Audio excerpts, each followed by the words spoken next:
زازان نام کا نا گویا تھا، آواز بڑی سریلی تھی۔ شراب خانے میں جب محفلیں سجتی تھی تو معاذ اللہ وہ گانے گایا کرتا تھا، سریلی آواز تھی۔ حضرت عبداللہ ابن مسعود حضور کے صحابی، حضور نے فرمایا عبداللہ ابن مسعود اسی طرح قرآن پڑھتے ہیں جس طرح میرے اوپر نازل ہوا تھا۔ عبداللہ ابن مسعود نا چھوٹا قد اور پتلی پتلی ٹانگیں تھی حضرت عبداللہ ابن مسعود کی۔ ایک دن درخت پہ چڑھے ہوئے تھے تو کچھ لوگوں نے نا، بچے کرتے ہیں نا مذاق، معاذ اللہ کچھ نے کہا کتنی پتلی ٹانگیں۔ اللہ کے محبوب علیہ السلام نے فرمایا قیامت کے دن عبداللہ ابن مسعود کی ٹانگوں کا وزن احد پہاڑ سے بھی زیادہ ہوگا۔ زبردست صحابی ہے۔ اور حضور نے فرمایا میں نے جس کو گورنر بنایا، کسی جگہ امیر بنایا، مشورہ کر کے بنایا، اگر میں کسی کو بغیر مشورے کے امیر بناتا تو عبداللہ ابن مسعود کو بناتا۔ حضرت عبداللہ ابن مسعود گزر رہے تھے تو وہ جو زازان نام کا گویا تھا وہ گانے گا رہا تھا، سریلی آواز کانوں میں آئی، کھڑے ہو کے کہنے لگے کون ہے؟ کہا جناب زازان نام کا گویا ہے۔ مصطفیٰ کریم کے شانوں والے غلام کی زبان سے لفظ نکلے، کتنی سونی آواز ہے، کاش یہ قرآن پاک کی تلاوت کرتا۔ اللہ اکبر، کاش کوئی ایسا ہو تو صحیح جو ہمیں کہے کہ کاش یار تو قرآن پڑھتا، کتنی سونی آواز ہے، کاش تو نعت پڑھتا۔ کوئی کہے تو صحیح، کوئی کہتا ہی نہیں، کوئی کہتا ہی نہیں کتنا سونا چہرہ ہے، کاش اس پہ داڑھی ہوتی، کوئی کہتا ہی نہیں میری ملت کے جوانوں۔ حضرت عبداللہ ابن مسعود کہنے لگے کاش یہ قرآن پاک پڑھتا، یہ کہہ کے چلے گئے۔ باہر وہ نکلا نا، جب سارے لوگ باہر نکلے اس معاذ اللہ بری مجلس سے، تو چیم گوئیاں ہو رہی تھی کہ آج تو یہاں حضرت عبداللہ ابن مسعود بھی آئے تھے۔ تو زازان سے کسی نے کہا کہ آج نا حضرت عبداللہ ابن مسعود نے تیری آواز سنی، تیری آواز۔ تو وہ کہہ رہے تھے کاش اتنی سونی آواز سے قرآن پڑھتا تو مزہ آتا، کاش۔ وہ کہنے لگا نبی پاک کے صحابی نے میرا نام لیا ہے، گویا ہو کے میرا ذکر کیا ہے، حضرت عبداللہ ابن مسعود نے میرا نام لے کے کہا کہ کاش میں قرآن پڑھتا۔ وہ میرے لیے کہا مصطفیٰ کے صحابی نے، حضور سے قرآن سیکھنے والے کی خواہش ہے کہ میں قرآن پڑھوں۔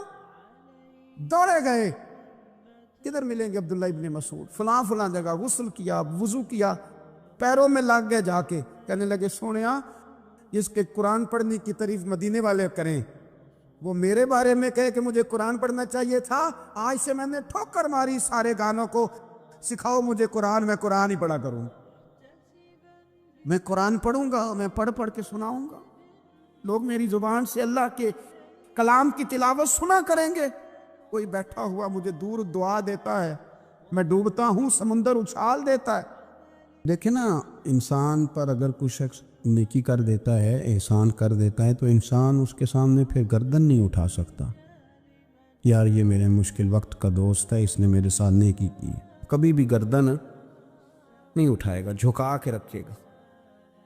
تو اگر عام کوئی نیکی کر دے تو اس کے سامنے انسان کبھی گردن نہیں اٹھاتا، تو جو رب ساری نعمتیں عطا فرمائے، جو کہے کہ تیری تخلیق میں نے کی، تجھ سے پہلوں کو بھی پیدا میں نے کیا، تیرے لیے زمین کا بچھونا بھی میں نے بچھایا، آسمان کی چھت بھی میں نے لگائی، تیرے لیے زمین سے ساری اناج کو، پھل کو، کھیتیوں کو نکالا بھی تیرے لیے، اب تو اس طرح کر کہ تو میری عبادت کر، تو میری بارگاہ میں جھک جا۔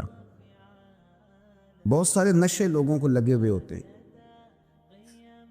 ہر آدمی کوئی نہ کوئی نشہ کرتا ہے، کوئی دولت کا کرتا ہے، کوئی شہرت کا کرتا ہے، کوئی اپنی تعریف کا نشہ کرتا ہے، دو چار لوگوں سے تعریف سن کے مطمئن ہو جاتا ہے۔ ناراض تو نہیں ہو گیا اس جملے سے؟ آپ کرتے ہیں لوگ دولت کا نشہ بھی، یہ جب نقصان ہوتا ہے تو بندے بیمار نہیں ہو جاتے؟ پیسے ڈوب جاتے ہیں تو لوگ بیمار نہیں ہو جاتے؟ تو اس کا مطلب یہ ہوتا ہے کہ نشہ ٹوٹ گیا ہے۔ اب بہک ہوئے ہیں نا تھوڑے سے تو کانپتے ہیں، تڑپتے ہیں، پریشان۔ نشہ ہی اسی طرح ہی کرتا ہے نا، نہیں ملتا تو پریشان ہوتا ہے۔ یہ سارے نشے ہیں۔ مختلف قسم کا نشہ. ہم مانتے نہیں اس بات کو، تسلیم نہیں کرتے، کیونکہ تسلیم کرنا بڑا مشکل کام ہے. اس کے لیے تو بڑی ساری چیزیں جو ہیں وہ دبوچ کے اور بڑی سارے رستے پھلانگ کے آنا پڑتا ہے، تو بڑا مشکل ہے ماننا، ورنہ کرتے ہیں ہم. ہمارا مزاج ہے. یہ گھومنے پھرنے کا، دنیا دیکھنے کا بھی ایک نشہ ہے. یہ بہت ساری باتیں کرنے کا بھی ایک نشہ ہے. گپ شپ کا بھی ایک نشہ ہے. دو چار لوگوں کی جب تک پگڑیاں نہ کھول لیں، بعض لوگوں کو نیند نہیں آتی. یہ غیبت کا، چغلی کا، بددیانتی کا، یہ بھی ایک نشہ ہے. اس پر ملا رومی رحمۃ اللہ نے بڑا کلام لکھا ہے. وہ کہتے ہیں مانگ کے کھانے کا بھی نشہ ہے. مانگ کے کھانے کا بھی نشہ ہے. وہ کہتے ہیں کہ ایک بھیک مانگنے والی خاتون تھی، تو بادشاہ کے پاس بھیک مانگنے آئی، تو بادشاہ کو پسند آ گئی، اس نے شادی کر لی. اب اس کو عادت تھی بھیک مانگ کے کھانے کی، تو وہ کنیزوں سے کہا کرتی تھی کہ فٹافٹ نہ روٹی لے کے آیا کرو، میں 2-3 دفعہ مانگوں تو پھر لایا کرو. کیونکہ ایک نشہ ہے نا، تو میں مانگوں 2-4 دفعہ تو پھر. تو انسان بہت سارے نشے کرتا ہے، یہ مانتا نہیں. یہ موبائل، یہ فیس بک، یہ سارے نشے ہی ہیں. اپنی فوٹو لگا لینا، سارا دن اسی کو دیکھتے رہنا. اور بڑے بڑے سیانے بندے جو وزادار ہیں، بڑے وزادار لوگ ہیں، لیکن وہ بھی سنجیدگی کے قائل نہیں، اس طرح کے نشوں کا شکار ہیں. یہ سارے نشے ہیں جو ہم نے پال لیے. ہمارے صوفیاء، ہمارے بزرگ فرماتے ہیں کہ تم اس طرح کرو، اگر سارے نشوں سے بچنا چاہتے ہو تو سجدے کا نشہ شروع کرو. سجدے کا نشہ شروع کرو. یہ نا اقبال کہتے ہیں، وہ عطار ہو، رومی ہو، رازی. آپ بات کو سمجھیں، عطار ہو، رومی ہو، رازی ہو، غزالی ہو، کچھ ہاتھ نہیں آتا بے آہ سحرگاہی. کہتے ہیں بہت بڑا صوفی ہو جیسے فرید الدین عطار تھے، بہت بڑا تصوف کا امام ہو جیسے امام غزالی تھے، بہت بڑا تفسیر کا استاد ہو جیسے امام رازی ہو. عطار ہو، رومی ہو، رازی ہو، غزالی ہو، پر کچھ ہاتھ نہیں آتا بے آہ سحرگاہی. اگر سویرے اٹھ کے روتا نہیں نا اللہ کی بارگاہ میں، اگر تہجد نہیں نہ پڑھتا، تو کچھ ہاتھ نہیں آتا بے آہ سحرگاہی. پھر اس کو کوئی چیز نصیب. میری بات کی سمجھ آ رہی ہے آپ حضرات؟ جب تک آپ سویرے نہیں اٹھتے، آپ اللہ اللہ نہیں کرتے، آپ کو نوافل کا چسکا نہیں، عبادت کا مزہ نہیں. فرمایا میری عبادت کرو، یہ شوق پیدا کرو، میں نے تمہیں پیدا کیا ہے. ہم لوگوں کے نشے، مختلف نشے، بڑا عجیب رنگ ہے. محفل کی صدارت کرنے والے بڑے پیر صاحب، بڑے القابات و خو، بیچ میں سے بندہ تلاش کرنے سے بھی نہیں ملتا، اتنے بڑے لقب ہے اس کے. لیکن وہ ساج سنور کے 2.5 گھنٹے بیٹھا رہا محفل میں، اور نماز کا وقت آیا تو اس نے مختصر سی پڑھی اور نکل گیا. ہلکے سے سجدے کیے. او اتنا بڑا عشق رسول، نعت خواں، او ہو کیا بات ہے. اور عشق رسول کا بہت بڑا پیغام اور بہت بڑا مبلغ. وہ بیچارہ سمجھ ہی نہیں سکا کہ اللہ کے رسول نے فرمایا تو نماز پڑھ، میری آنکھیں ٹھنڈی ہو جائیں گی. تو یہ نشے کے عادی تو ہیں، پر حقیقت کے قائل نہیں. یہ بس ٹھیک ہے، خوابوں کی دنیا میں لوگ زندہ ہیں، پر جن کو یہ جو نشہ تھا نا عبادت کا، یہ میرے رسول پاک کی چاہت ہے، یہ میرے نبی کریم علیہ السلام کی. آپ دیکھیں نا، حضور مہینوں جا کے غار حرا میں بیٹھتے. کیا وہاں تبلیغ کرتے تھے؟ کوئی کتاب لکھتے تھے؟ رسول کریم علیہ السلام مہینہ رہتے غار حرا میں. کوئی نہ مجھے دیکھے، کوئی نہ مجھے ملے. حضور یہاں کیا ہے؟ فرمایا میں اپنے رب کی عبادت کروں گا. نبی کریم علیہ السلام نے سجدوں کے ساتھ پتھروں اور پہاڑوں کو آباد کر دیا، سجدوں کے ساتھ. آپ کا سجدہ آپ کو بہت ساری چیزوں سے چھڑا لیتا ہے، یہ بہت ساری جگہوں سے جھکنے سے بچا لیتا ہے. صوفیاء، اولیاء یہ کیا کرتے تھے؟ یہ سجدے کا ذوق ہی تو پیدا کرتے تھے. سجدے کا ذوق. شاہ عبدالعزیز دباغ رحمۃ اللہ تعالی علیہ اپنے مریدوں سے فرمایا کرتے تھے کہ اگر تم پکے نمازی بن جاؤ نا، تہجد گزار ہو جاؤ، تو میرے پاس آنا جانا چھوڑ دینا. عرض کی حضور کیوں؟ فرمایا میں تمہارے اور رب رسول کے راستے میں رکاوٹ نہیں بننا چاہتا، اب میرا مقصود ہے تمہیں وہاں تک پہنچانا، جب پہنچ گئے تو پھر میری ضرورت ختم ہو گئی۔ ہاں کبھی وسوسہ آئے، شک پیدا ہو، تکلیف ہو تو آنا، ورنہ میں نہیں چاہتا کہ میں رکاوٹ بنا رہوں۔ تم اللہ اللہ کرو، اس مالک کو راضی کرو۔ میرے رسول پاک علیہ وسلم نے فرمایا بندہ اللہ کے سب سے قریب اس وقت ہوتا ہے جب وہ سجدے کی حالت میں ہوتا ہے۔ کس کے قریب ہوتا ہے؟ اللہ کے سب سے قریب ہوتا ہے۔ وہ بڑا نیڑے ہے رب کے، بڑا قریب ہے، اس لیے کہ وہ حالت سجدہ میں، وہ جب سجدے کرتا ہے نا، اس کی بارگاہ میں جب جھک جاتا ہے۔ آپ ذرا سجدے کی کیفیت دیکھیں نا، زبان بھی یہاں ہے، آنکھ بھی یہاں ہے، کان بھی، عقل بھی ساری، اس نے سارا کچھ رکھ دیا سجدے۔ آپ وہ کبھی پیچھے جائیں تو دیہاتوں میں کہا جاتا تھا ناک سے نکیریں نکالو، بہت بڑی سزا ہوتی تھی نا، ناک سے نکیریں نکالو، بڑی سزا ہوتی تھی۔ تو اس نے کہا مالک مجھے کسی نے کہا نہیں، پر دیکھنا میں نے رکھ دی ساری عقل سجدے میں، اور رکھ کے کہا کیا؟ سبحان ربی یا اللہ میں پست ہوں تو اعلیٰ، اللہ تو میرا رب ہے اور تو سب سے اعلیٰ اتنا۔ اور فرمایا جب یہ اس کیفیت میں ہوتا ہے تو پھر یہ اپنے رب کے قریب ہوتا ہے۔ کثرت عبادت، نوافل۔ ہمارے ہاں عمرے کی قرآن اندازی محفلوں پہ ہونے لگ گئی ہے، حالانکہ حدیث سے ثابت نہیں۔ میں دوستوں سے کہتا ہوں جائز ہے، کرنی چاہیے، عمرے کی قرآن اندازی جائز ہے، پر کسی حدیث میں نہیں آئی کہ قرآن اندازی کرو عمرہ کرو۔ حدیث میں قرآن اندازی یہ آئی ہے کہ نبی پاک علیہ السلام نے فرمایا تمہیں پتہ چل جائے نا پہلی صف کا ثواب کتنا ہے، تم قرآن اندازی کرو۔ عمرے کی قرآن اندازی کا تو پوسٹر چھپتا ہے، تو یہ والی قرآن اندازی کب ہونی ہے؟ ہونی چاہیے کہ نہیں؟ حضور نے فرمایا تمہیں پتہ چلے کہ اس کا ثواب کتنا، تو تم قرآن اندازی کرو، تم قرآن ڈالو۔ جب آپ نماز پڑھ رہے ہوتے ہیں، جب آپ کا مصلی آباد ہوتا ہے، صلاح الدین ایوبی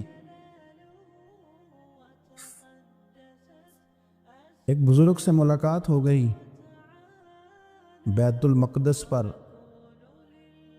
قبضہ تھا عیسائیوں کا، تو صلاح الدین بڑے پریشان تھے۔ وہ بابا جی کہنے لگے پتر کیا ہوا؟ کہنے لگے حضور پتہ چلا ہے دشمن کے 2 بحری بیڑے اسلحہ لے کے آ رہے، مسلمان پہلے ہی کمزور ہیں، اور اب اگر 2 بحری بیڑے اور آ گئے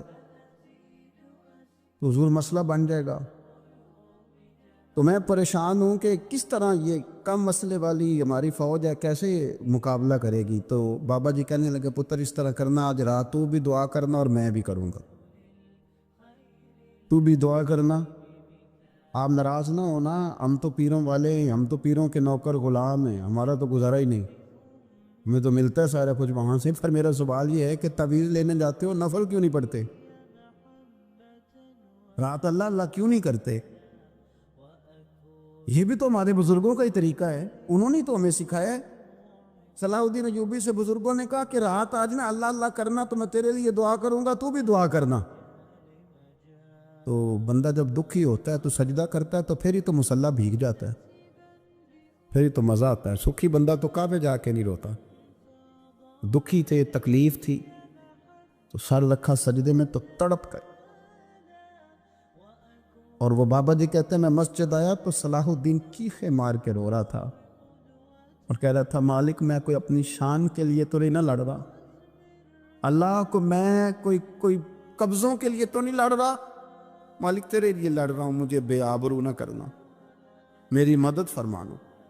کہتے ہیں میں آیا تھا کہ مسجد میں دعا کروں گا، پر صلاح الدین ایوبی کو روتے دیکھا تو میں لوٹ گیا۔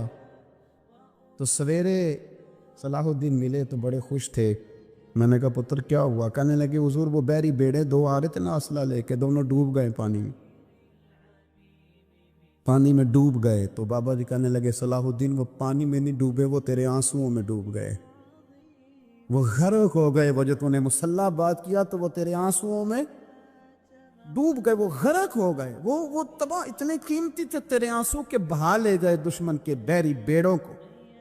میرے بھائی ٹھیک ہو گیا جی، میرے عزیز سمجھ لیں اس بات کو ہمیشہ کے لیے، اور اس پر غور کرنے اچھے طریقے سے کہ میرے رسول کریم سید عالم صلی اللہ علیہ وسلم نے نا ہماری توجہ دلائی، حضور نے ہمیں بتلایا، ہمارا ذوق بڑھایا عبادت کی طرف۔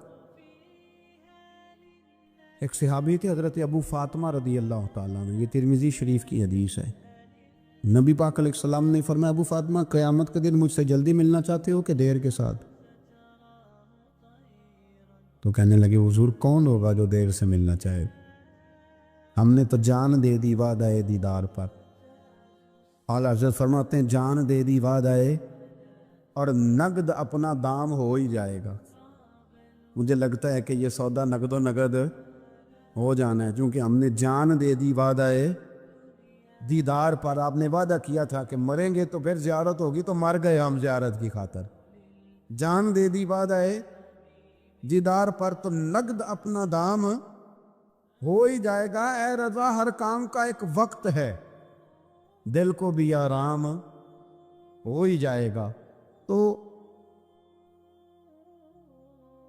حضرت ابو فاطمہ رضی اللہ تعالیٰ عنہ سے نبی پاک صلی اللہ علیہ وسلم نے فرمایا جلدی ملنا چاہتے ہو کہ دیر سے؟ عرض کی حضور فٹافٹ ملنا ہے، میں نے قیامت کے دن آپ سے جلدی ملنا ہے۔ تو نبی پاک علیہ السلام نے فرمایا پھر اس طرح کرنا، دنیا میں رہ کے سجدے زیادہ کرنا، پھر سجدے زیادہ کرنا، قیامت میں ملاقات جلدی ہو جائے گی، قرب ملے گا تمہیں۔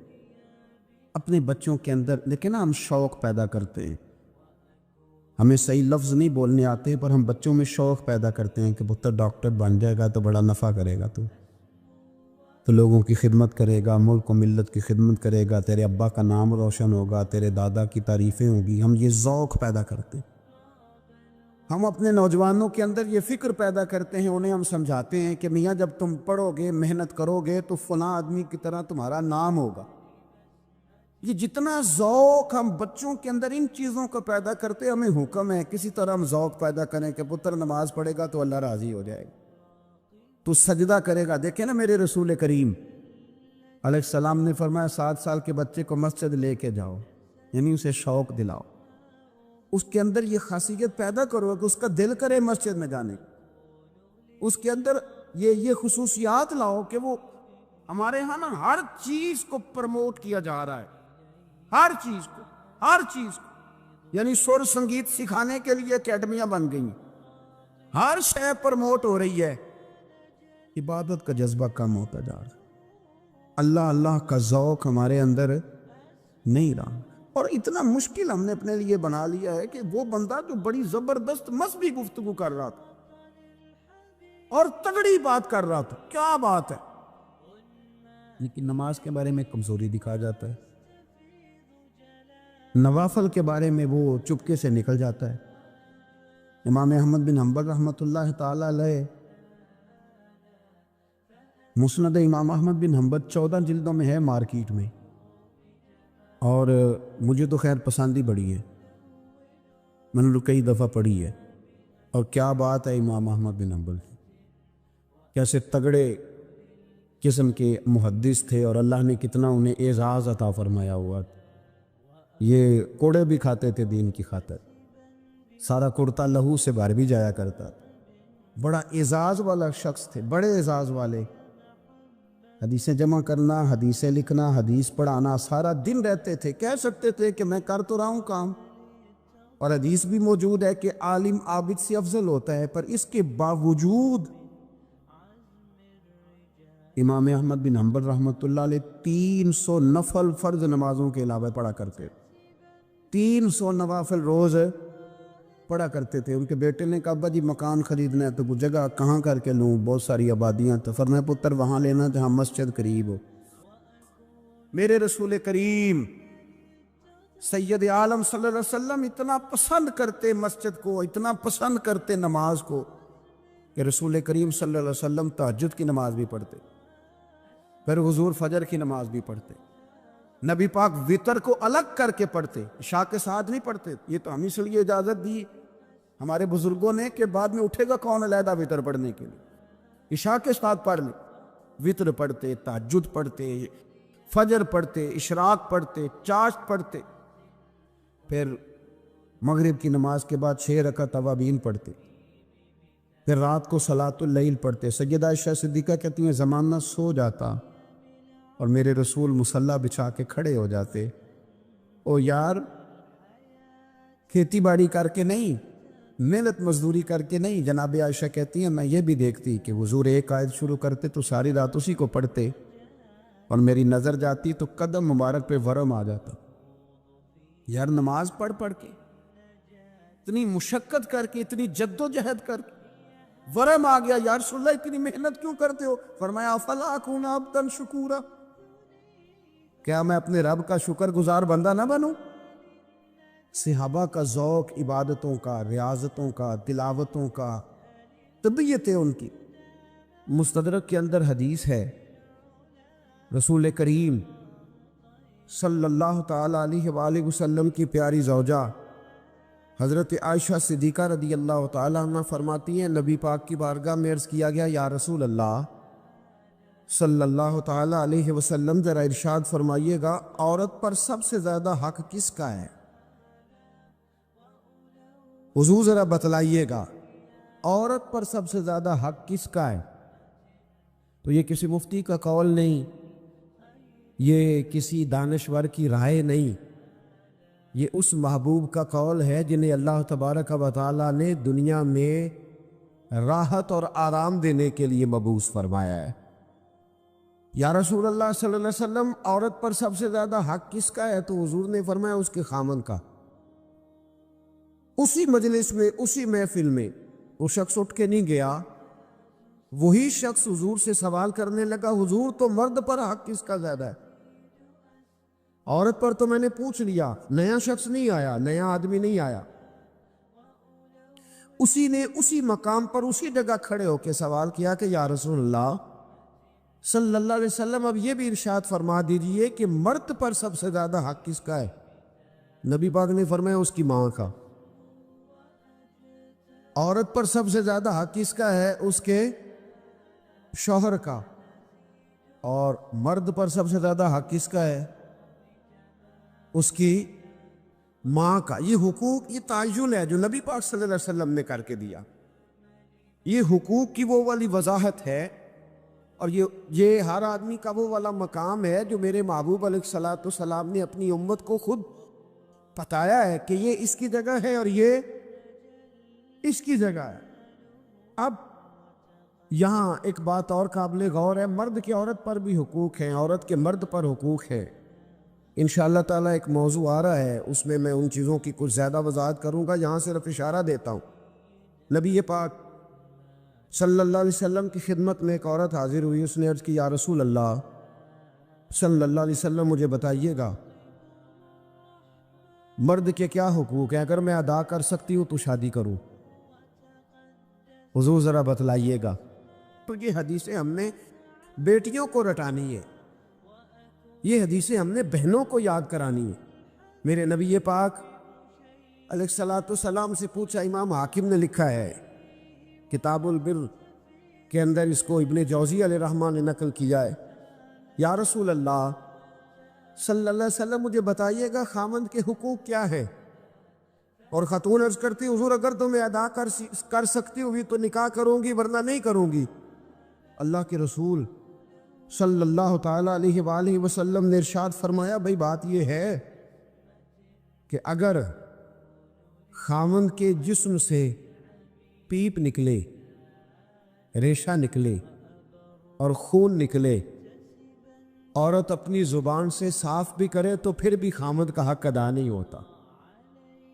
اور نبی پاک صلی اللہ علیہ وسلم نے وضاحت کر دی، کسی جگہ آپ کو نہیں ملے گا کہ اللہ کے محبوب نے فرمایا ہو کہ میں اگر سجدہ جائز ہوتا تو میں لوگوں سے کہتا مجھے کرو، یہ کہیں نہیں فرمایا۔ حالانکہ امام الانبیاء ہیں، محبوب اس حدیث میں فرمانے لگے سنو اگر خدا کے علاوہ کسی کو سجدہ جائز ہوتا تو میں عورت کو کہتا کہ اپنے خامد کو سجدہ کرے، میں کہتا عورت کہ وہ اپنے خامد کو سجدہ کرے، تو نبی پاک صلی اللہ علیہ وسلم نے وضاحت کر دی، فرمایا کہ اگر تو یہ والے حق تو ادا کر سکتی ہے تو نکاح کر۔ وہ خاتون بڑی سمجھدار تھی، فوراً بولو ٹھیک ہے دینے کی، حضور میں نہیں حق ادا کر سکتی لہٰذا میں نکاح نہیں کروں گی۔ میرے عزیز، عورت کو ذمہ داری سونپی۔ پھر میرے نبی پاک صلی اللہ تعالیٰ علیہ وسلم نے مرد کے لیے بھی ان حقوق کا تعین فرمایا، اور اللہ کے رسول صلی اللہ تعالیٰ علیہ وسلم سے جب پوچھا گیا کہ یا رسول اللہ صلی اللہ علیہ وسلم عورت کے حقوق کیا ہے، نبی پاک صلی اللہ تعالیٰ علیہ وسلم سے پوچھا گیا کہ یا رسول اللہ صلی اللہ علیہ وسلم عورت کا حق کیا ہے، تو نبی پاک نے فرمایا جیسا خود کھاؤ ویسا اسے بھی کھلاؤ، جیسا خود پہنو ویسا اسے بھی پہناؤ۔ اور حضور علیہ الصلوۃ والسلام نے فرمایا کبھی بھی عورت کے چہرے پر نہ مارنا، کبھی بھی اس کے ساتھ بغض نہ رکھنا، اسے کبھی بھی تکلیف نہ دینا، اور اسے اگر چھوڑنا ہوا تو اپنے گھر کے اندر چھوڑنا، یعنی اگر کچھ لمحے کے لیے ناراض ہونا ہوا تو اپنی ہی چھت کے نیچے نکالنا نہ، بھیجنا نہ۔ رسوائی ہوتی ہے جب وہ میکے جاتی ہے تو لوگ باتیں کرتے، اگر چھوڑنا ہوا تو اپنے ہی گھر میں چھوڑ لینا، کچھ لمحوں کو ناراض ہو لینا، کچھ ایسی بات کر لینا، لیکن جب اسے نکال دیتے ہو تو مسائل جیسا خود کھاؤ ویسا اسے بھی، جی جیسا خود کھاؤ ویسا اسے بھی۔ نبی کریم سید عالم صلی اللہ تعالیٰ علیہ وآلہ وسلم نے اس بات کی وضاحت کر دی۔ اب ایک بات جو قابل توجہ ہے جس پر میں آج خصوصی طور پر بات کرنا چاہ رہا ہوں، وہ یہ ہے کہ نبی پاک صلی اللہ علیہ وسلم نے یہ بھی بتا دیا کہ ماں کا بڑا حق ہے، اور حضور نے یہ بھی بتا دیا کہ بیوی کا بھی حق ہے، جو تم نے خود کھانا ہے اسے کھلانا ہے، جو خود پہننا ہے اسے۔ اب مسئلہ پتہ کیا ہوتا ہے، بیوی کا مطالبہ ہے کہ تو سوائے میرے کسی کی نہیں سنے گا، وہ کہتی ہے کہ چونکہ میں آئی ہوں سارا کچھ چھوڑ کے، اب سوائے میرے تو کسی اور کی نہیں سنے گا۔ اماں کہتی ہے کہ چونکہ پیدا میں نے کیا ہے، پرورش میں نے کی ہے، جوان میں نے کیا ہے، تو حقوق میرے زیادہ ہیں۔ یہ حدیث اماں ضرور سنائے گی اگر اسے یاد ہوگی۔ اب اس کا نقصان یہ ہوتا ہے اگر کسی عورت سے یہ پوچھا جائے کہ تو بتلا کہ بغیر ماں کے کوئی بچہ بڑا ہو سکتا تھا، تو اس نے پال پوس کے تجھے دیا ہے، تو تجھے کیسے کہہ سکتی ہے کہ تو کسی اور کی نہ سن؟ اور اگر اماں سے بندہ کہے کہ تو خود ہی گئی تھی اس کو دیکھنے، تو ہی اس کو لائی ہے، اب کس طرح کر کے یہ ممکن ہو سکتا ہے کہ خاتون خانہ جو نکاح کر کے آئی ہے، جس کے حقوق کا تعین خود نبی پاک صلی اللہ علیہ وسلم نے فرمایا، اس کو حق نہ دیا جائے؟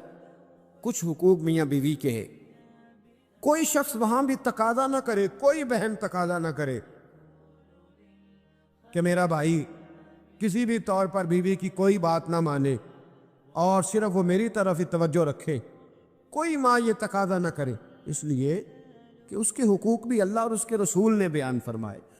اور کوئی بیوی کسی جگہ یہ تقاضا قطعاً نہ کرے، کسی مقام پر یہ تقاضا نہ کرے کہ وہ کہے کہ تو بہن کی طرف نہیں دیکھے گا، تو اماں کی بات نہیں سنے گا۔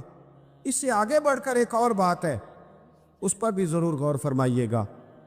اگر شوہر چاہتا ہے کہ میری بیوی میرے ماں باپ کی عزت کرے، ان کا اکرام کرے، اچھے لفظوں میں ان کو یاد کرے، تو بیوی کے ماں باپ بھی ماں باپ ہی ہوتے، اس کے بہن بھائی بھی بہن بھائی ہوتے۔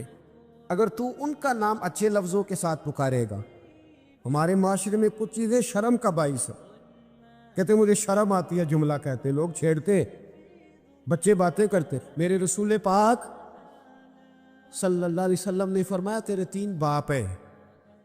یا رسول اللہ کون سے؟ فرمایا ایک وہ اس نے تجھے جنم دیا، پیدا کیا، جس کی صلب سے تو ہے، اور دوسرا وہ جو تیرا استاد ہے، جو تجھے خیر کی تعلیم دیتا، جس کی وجہ سے تو راہ راست پہ ہے، راہ حق پہ ہے، اور تیسرا فرمایا وہ تیرا باپ ہے جس نے اپنی بیٹی دے کے تجھے بیٹا بنایا ہے، تو اس کے حقوق کا تمہیں خیال کرنا۔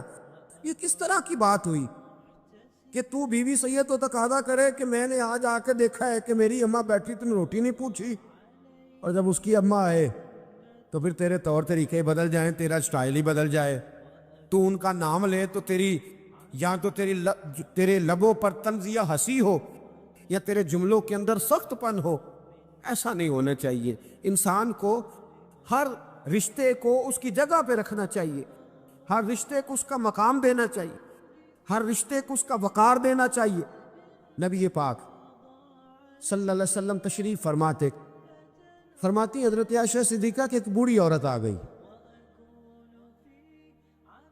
اس عورت نے جب آ کر کے دروازے پہ دستک دی اور جب وہ بولی نا، اس نے گفتگو کی، اس کے جملے محبوب کے سماعت اقدس سے ٹکرائے.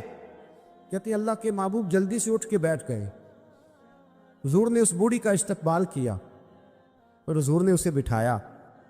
فرماتی ہر آنے والے مہمان کو حضور بڑی عزت دیتے تھے، بڑا نوازتے تھے، ہر آنے والے مہمان پہ بڑا کرم فرمایا کرتے تھے، لیکن اس خاتون کو زیادہ اعزاز دیا. اللہ کے محبوب علیہ السلام نے اس کے لیے کھانا منگوایا، کھجوریں دیں، شہد کے ساتھ تواضع فرمائی. فرماتے وہ بی بی باتیں کرتی تو میں دلچسپی دیکھتا. کچھ مہمان ایسے ہوتے ہیں نا جو آئیں تو بندہ کہتا ہے اللہ کرے اب چلے جائیں نا کسی طریقے سے، اور کچھ ایسے ہوتے ہیں جن کو بندہ کہتا ہے اتنی بھی جلدی کیا ہے، ذرا ٹھہر جائیے، ذرا رک جائیے. دل کرتا ہے کہ وہ ذرا بیٹھے، ان سے کچھ اور بات ہو، کچھ بات اور آگے بڑھے. کس میں ہوتی ہے مہمانوں؟ محبوب پاک صلی اللہ علیہ وسلم نے بہت ہی زیادہ اہمیت دی. حضور محبوب کریم علیہ السلام جب وہ باتیں کرتی تو حضور دلچسپی سے سنتے، ان کے سوالات کے جواب بڑی گہرائی اور گہرائی سے دیتے. حضرت عائشہ صدیقہ فرماتی ہیں دیر کے بعد وہ بوڑھی اٹھی، کہا حضور اب میں چلتی ہوں. نبی پاک نے تحائف تیار کیے. ایک صحابی کو کہا ان کے ساتھ جاؤ اور تحفے انہیں دے دو. کہتے ہیں جب وہ بوڑھی چلی گئی تو میرے دل میں خیال آیا حضور اب مسجد جائیں گے، جب رات کو واپس آئیں گے نا پھر میں محبوب سے پوچھوں گی یہ خاتون کون ہے. لیکن حضرت عائشہ کہتی حضور تو گئے نہیں، لیٹ گئے. اور بڑی خوشگوار کیفیت میں نے دیکھی، حضور کی مقدس آنکھیں کھلی اور محبوب کے چہرے پر عجیب سی رعنائیاں. جناب عائشہ صدیقہ کہتی ہے میں آگے بڑھی اور میں نے قدموں پہ ہاتھ رکھ کے رسول اللہ صلی اللہ علیہ وسلم مہمان تو روز آتے، حضور یہ کاشانہ نور ہے، یہاں روشنی لینے والے تو روز آتے، یہ کون سی بوڑھی تھی کہ آئی ہے تو آپ نے اتنا استقبال کیا ہے، اس انداز میں وقت دیا ہے. اور یا رسول اللہ صلی اللہ علیہ وسلم پھر میں آپ کی کیفیات دیکھ کون تھی؟ کہتے حضور اٹھ کے بیٹھے اور میں نے حضور کی آنکھوں میں آنسو چمکتے دیکھے. محبوب فرمانے لگے عائشہ یہ میری پہلی زوجہ سیدہ ختیجہ الکبریٰ کی سہیلی تھی.